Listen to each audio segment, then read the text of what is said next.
Houthi rebels gunned down Yemen's former president. What does it mean for the country and beyond? Hello, I'm Al-Hamdani, and this is The Heat.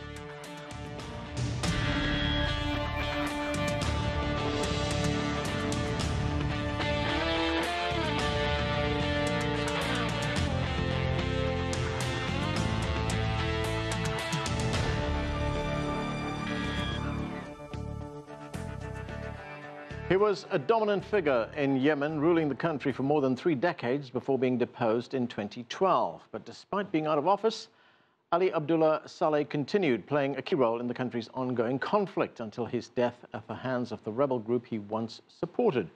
For more, we turn now to CGTN's Adel Mahrouky in Cairo. And Adel, thanks for joining us. Let's put this in some kind of historic context.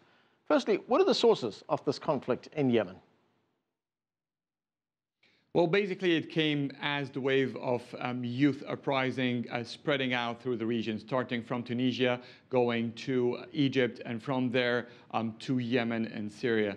And it seems that this wave has been met with quite a resistance from Saleh and his factions, like it did in the other countries.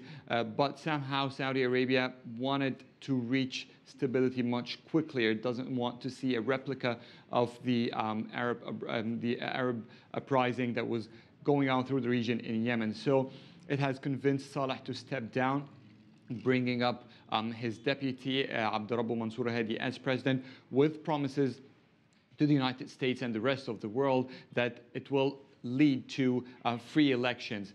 And it seems that Saleh at that point was waiting for these elections to maybe return or push one of his sons into the scene. But these elections never came, and Saudi Arabia was the main reason for that from his perspective. He forged a very strange alliance with his former rivals, the Houthis, and that has led Yemen into a divided army with commanders loyal to Saleh, sticking to him, and those who went to Abdullah Mansour Hadi, splitting the army and fueling the crisis that we've seen that led to one of the biggest humanitarian crises on earth.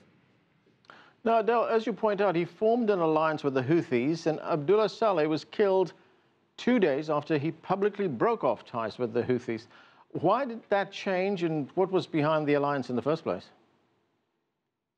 So the alliance was doomed to fail. This is by the analysis of almost everyone, because they were rivals, and it was just a matter of convenience. He was waiting for some promises to be fulfilled, which never happened. So he stood against the Saudis, who broke this promise, and Abdullah Mansour Hadi, who fled from Yemen and have been residing in Saudi Arabia since then.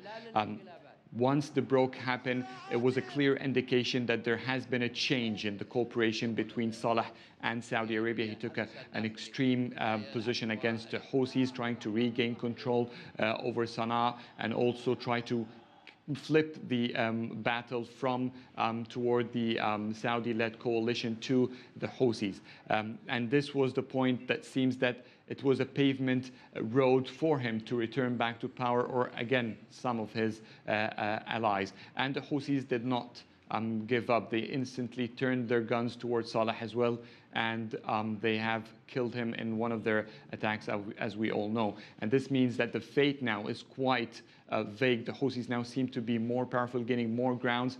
The break point of the alliance between Saleh and the Houthis doesn't really seem to have weakened the Houthis, at least up till now. So what will happen next? Will the Houthis step back? It seems that this will all depend on the reaction of the Saudi-led coalition, which has not been very successful in the past few months. Thanks, Adel. That's CGTN's Adel Mahrouky reporting from Cairo.